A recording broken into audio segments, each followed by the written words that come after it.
Olá, amigos e amigas da internet, irmãos e irmãs de Ideal Espírita. Sejam bem-vindos ao canal NEP Grupo Socorrista Emmanuel.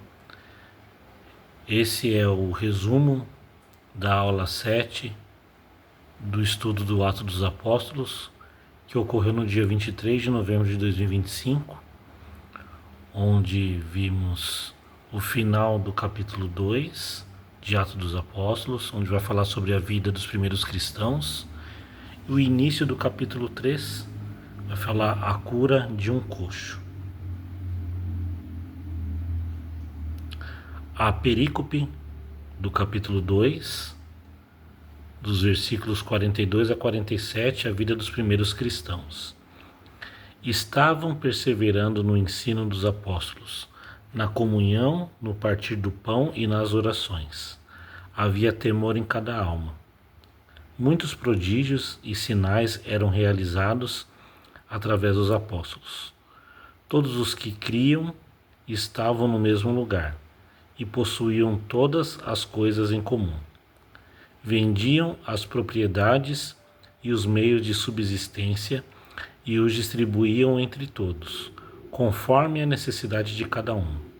A cada dia, perseverando unânimes no templo, partindo o pão em casa, recebiam o alimento com alegria e simplicidade no coração, louvando a Deus e tendo graça junto a todo o povo. E o Senhor a cada dia acrescentava à igreja os que estavam sendo salvos. Então, como era o dia a dia espiritual dos apóstolos logo após o Pentecostes?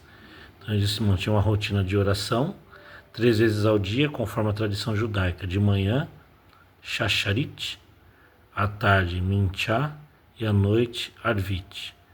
Eles mantinham essas práticas, mas acrescentavam recordações das palavras de Jesus, cânticos espirituais através dos salmos, leituras da Torá, com interpretação messiânica dos ensinamentos de Jesus. O ensino dos apóstolos. Os apóstolos contavam parábolas que ouviram de Jesus, reflexões sobre o reino de Deus, ensinamentos sobre perdão e fraternidade, relatos da ressurreição e aparições. Ainda não havia textos escritos sobre a vida de Jesus, tudo era oral, memorizado e repetido. Partir o pão. A refeição comunitária era simples, afetiva, marcada pela memória de Jesus. Fazei isto em memória de mim. Era ao mesmo tempo uma ceia e um ato de união fraterna. Contextualização na visão espírita. A comunidade cristã nascente vivia em Jerusalém, unida diariamente. Não havia ainda igreja institucional, mas fraternidades domésticas. Aqui, como fraternidade, vamos entender como o culto do Evangelho no lar, que Jesus iniciou na casa da sogra de Simão Pedro, ali às margens do lago de Genezaré. Há relatos sobre o primeiro culto do Evangelho no lar, ali no livro Jesus no Lar, de Chico Xavier, ditado pelo espírito Neio Lúcio, e também no livro Boa Nova, de Chico Xavier também, ditado por Humberto de Campos. A doutrina era oral, a comunhão tinha sentido profundamente social, e o partir do pão era refeição compartilhada e também celebração espiritual. Logo após o Pentecostes, os fenômenos espirituais eram frequentes: curas, percepções mediúnicas, manifestação de inspiração, xenoglossia. Xenoglossia é o ato de você falar uma língua que você não teve contato, conhecimento. Esses fenômenos fortaleciam a confiança da comunidade cristã formada pelos discípulos. Os primeiros cristãos formaram uma comunidade de apoio mútuo, importante numa Jerusalém desigual. Era prática voluntária, não imposição. Era uma crítica explícita perante uma sociedade patriarcal, preconceituosa e machista. Conforme o versículo 45, vender as propriedades e os meios de subsistência trata-se de mutualismo comunitário, quer dizer, uns ajudavam os outros. Jerusalém vivia uma tensão econômica por conta da invasão, da dominação no Império Romano, o povo tem que pagar muitos impostos para manter o império de César. E aí o povo começou a viver cada vez mais na pobreza. Muitos cristãos eram pobres ou peregrinos que haviam permanecido na cidade após o Pentecostes.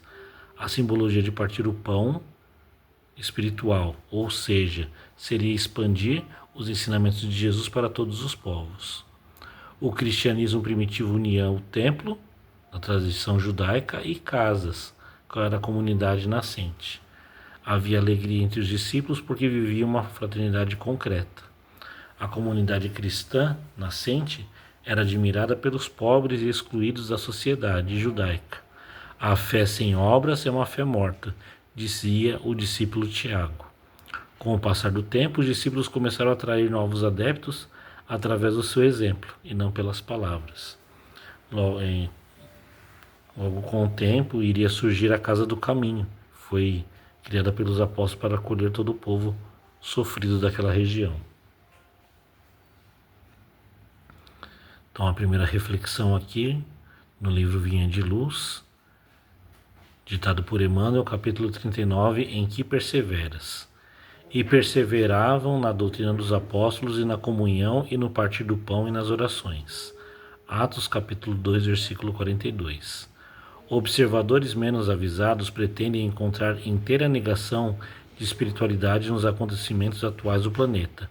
Acreditam que a época das revelações sublimes esteja morta, que as portas celestiais permaneçam cerradas para sempre.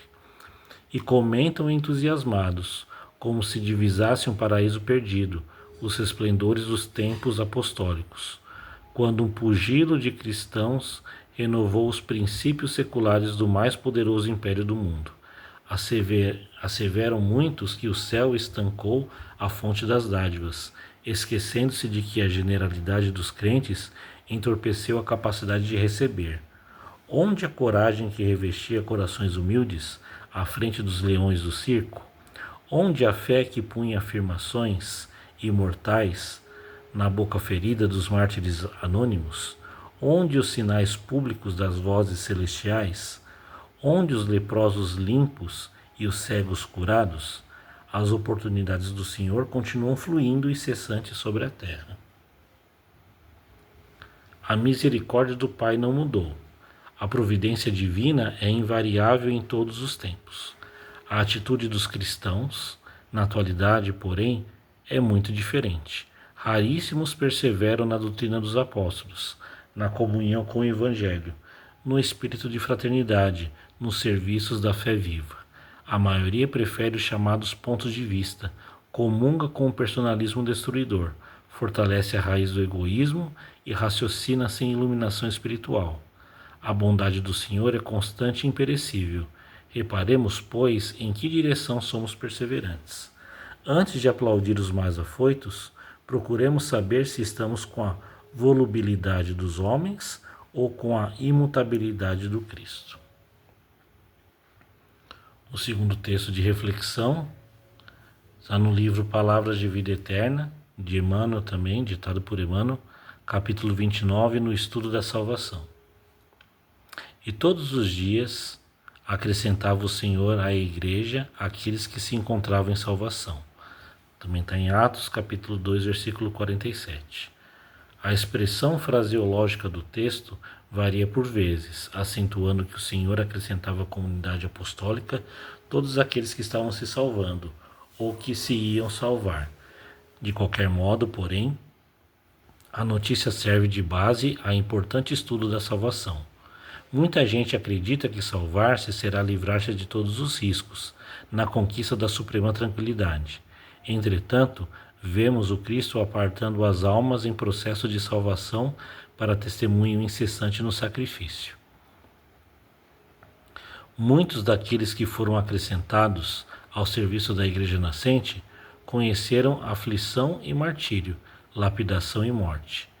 Designados por Jesus para a obra divina, não se forraram à dor. Mãos calejadas em duro trabalho conheceram sarcasmos soezes e vigílias atrozes. encontraram no excelso amigo não apenas o benfeitor que lhes garantia a segurança, mas também o mestre ativo que lhes oferecia a lição em troca do conhecimento e a luta com o preço da paz. Como o preço da paz. É que salvar não será situar alguém na redoma da preguiça, à distância do suor na marcha evolutiva, tanto quanto triunfar não significa deserção do combate, consoante o ensinamento do próprio Cristo, que não isentou a si mesmo do selo infamante da cruz. Salvar é, sobretudo, regenerar, instruir, educar e aperfeiçoar para a vida eterna. A perícope 3, do versículos de 1 a 10, a cura de um coxo. Pedro e João subiram ao templo por volta da hora da oração, a hora nona. Estava sendo carregado um homem que era coxo desde o ventre da sua mãe, o qual era colocado diariamente junto à porta do templo, chamada Formosa, para pedir esmola aos que entravam no templo. Ao ver que Pedro e João estavam prestes a entrar no templo, pediu que lhe dessem esmola. Fitando-o juntamente com João, disse Pedro: olha para nós. Ele os observava, esperando receber algo deles. Disse Pedro: não tenho prata nem ouro, mas o que tenho, isso te dou, em nome de Jesus Cristo Nazareno. Levanta-te e anda. E segurando-o pela mão direita, levantou-o. Imediatamente os seus pés e tornozelos se firmaram. Saltando, pôs-se de pé e andava. Entrou com eles no templo, andando, saltando e louvando a Deus. Todo o povo o viu, andando e louvando a Deus, reconhecendo que ele era o que ficava sentado junto à porta do templo, a porta formosa, para pedir esmola.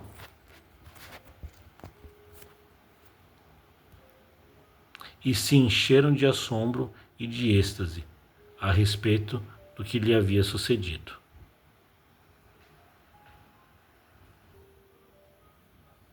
Por que as orações eram feitas na hora nona do dia? A oração na hora nona, que corresponde às 3 da tarde, 15 horas, era uma prática comum entre os judeus no tempo de Jesus e tem raízes nas tradições religiosas do povo hebreu. Aqui estão alguns motivos e contextos que explicam essa prática. Primeiro, prática judaica de oração, os horários de oração. Os judeus tinham horários específicos para orar, e a hora nona era um dos momentos estipulados.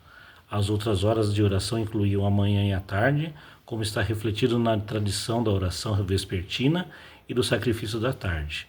Segundo, momentos de sacrifício, sacrifício da tarde. A hora nona coincidia com o momento em que o sacrifício da tarde era feito no templo, reforçando a unidade entre oração e sacrifício. A oração na hora nona era uma forma de se conectar com essas práticas cultuais. Quando fala do sacrifício, o sacrifício de animais, que era feito no templo. Terceiro, instâncias da Escritura, rituais e costumes. O livro de Atos dos Apóstolos, por exemplo, menciona Pedro e João indo ao templo para orar na hora nona.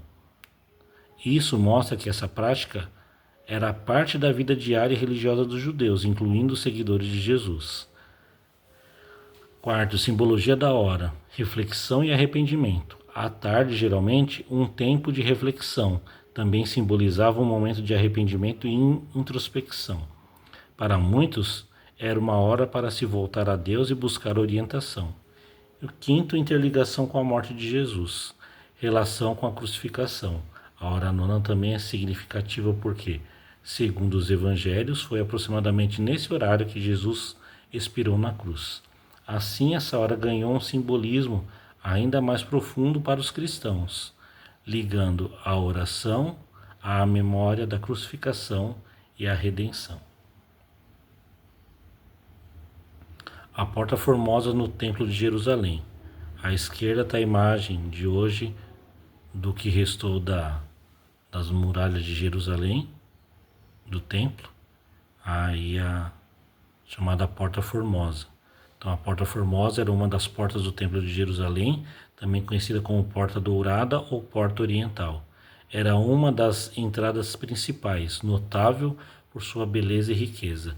Ficava localizada a leste e era o local onde um mendigo coxo pedia esmolas até ser curado milagrosamente por Pedro e João. Atualmente, o local da Porta do Horário está fechado com tijolos. O paralítico da piscina, quando Jesus curou o paralítico, que está escrito no Evangelho de João, capítulo 5, versículos de 1 a 17. É a história de um homem que estava paralítico há 38 anos e foi curado por Jesus perto do tanque de Betesda, em Jerusalém. Jesus não utilizou a água curativa do tanque, mas o mandou se levantar, pegar sua maca e andar, demonstrando que a cura verdadeira vem da fé e do poder divino. Essa passagem bíblica, encontrada em João, capítulo 5, também mostra como o homem foi confrontado por líderes religiosos por ter pegado sua maca no sábado, um dia de descanso, e como ele depois contou aos judeus que foi Jesus quem o curou. Um comparativo entre a cura do paralítico feita por Jesus e a cura do coxo pelos discípulos. Ambas as curas, de formas distintas, representam a ação do amor e da fé na prática espiritual. Enquanto Jesus realiza a cura de forma direta e pessoal, Pedro, com a mediação do nome de Jesus, reafirma que a manifestação da fé pode se dar através dos seus seguidores. Ambas as narrativas convergem para a ideia de que a cura não é somente física, mas também um processo de transformação espiritual e emocional. No livro A Gênese, de Allan Kardec, capítulo 15, Os Milagres do Evangelho, no item Curas. As curas realizadas por Jesus ao paralítico e por Pedro ao coxo, conforme analisadas em A Gênese de Allan Kardec, revelam interações significativas entre ciência, filosofia e religião. Cientificamente, destacam a importância da crença e da motivação na recuperação, enquanto filosoficamente abordam a relação entre dor, empatia e o papel da fé no sofrimento humano. Religiosamente, ambas as curas simbolizam a presença do divino e a continuidade da missão de salvação, enfatizando que a cura não é apenas física, mas também espiritual, refletindo a interconexão entre corpo, mente e alma. Contextualização na visão espírita. Os cristãos ainda frequentavam o templo como judeus piedosos. A oração da tarde era a mais movimentada, o momento ideal para ensinar e dialogar. A hora nona simboliza a disciplina espiritual diária, ensinando que a espiritualidade prática é exercida com constância, não apenas em momentos extraordinários. A mendicância era comum devido à falta de políticas de assistência. Colocar o coxo na porta do templo aumentava a chance de receber esmolas, pois muitos judeus davam caridade ao entrar para orar. Mostra que frequentemente pedimos pouco aos benfeitores espirituais, apenas alívio momentâneo, quando eles querem nos oferecer cura interior. O olhar atento transmite magnetismo, fluidos espirituais e acolhimento moral, como ocorre em muitos relatos de curas magnéticas, nos livros de André Luiz e no livro dos médiuns. O beneficiado aguardava o menor benefício, mas receberia o maior. Muitas vezes nossa fé também se limita ao mínimo. Os apóstolos não possuíam riqueza, mas tinham presença espiritual intensa. Curar em nome de Jesus significava agir como seus representantes vivos. A cura pública dentro do templo tinha enorme impacto. O templo era o centro da vida religiosa e social. A cura pública reforçou a autoridade dos apóstolos e despertou o interesse da população judia. Então, para reflexão, livro Paz e Renovação, autores diversos, capítulo 11, chamado Reequilíbrio. A palavra tratamento, numa de suas mais justas acepções, significa processo de curar, e existem tratamentos de vários modos. Quando sofremos, por exemplo, os prejuízos da ignorância, buscamos o apoio da escola para que a construção nos felicite com a luz do discernimento. No dia da enfermidade, é forçoso recorrer à ciência médica, que se expressará em teu favor, através de medidas socorristas diversas. Na solução de necessidades primárias da vida orgânica, quanto mais alto o gabarito da educação, mais imperioso se torna o concurso especializado. Daí os quadros crescentes de higienistas, odontólogos, enfermeiros e assistentes sociais. Ocorre o mesmo no reino do espírito, quanto à cura da alma. Antes da reencarnação, a criatura que se vê defrontada por obrigações de resgate e reajuste é levada espontaneamente ou não a renascer, junto dos companheiros de antigas faltas, a fim de granjear os recursos indispensáveis à própria quitação diante da lei. Por essa razão, verificarás que não é difícil amar a humanidade em seu conjunto, mas nunca fácil harmonizar-se na organização doméstica, onde a vida nos transforma transitoriamente em instrutores particularizados uns dos outros. É que o lar ou o grupo de serviço, nas teias da consanguinidade ou da convivência, se erigem como sendo escolas de emenda, institutos de reabilitação ou pequenos sanatórios do sentimento, pontos chaves do processo para cada um de nós, porquanto, em casa ou no círculo íntimo, encontramos o lugar certo para o encontro exato com os parceiros difíceis de outros tempos, junto dos quais, durante o período da reencarnação, adquiriremos o tratamento espiritual que nos é indispensável à conquista do amor, a única força capaz de nos assegurar a ascensão para a vida eterna. Emmanuel. E como frase de reflexão, encerrando o nosso estudo, para o homem é impossível, mas para Deus todas as coisas são possíveis. Evangelho de Mateus, capítulo 19, versículo 26. Então esse foi o resumo do estudo de Atos dos Apóstolos, o final do capítulo 2 e o início do capítulo 3. Então que Deus nosso Pai, Jesus nosso Mestre possa nos abençoar e que possamos nos encontrar no nosso próximo resumo do estudo do livro do Atos dos Apóstolos. Que assim seja, graças a Deus e graças a Jesus.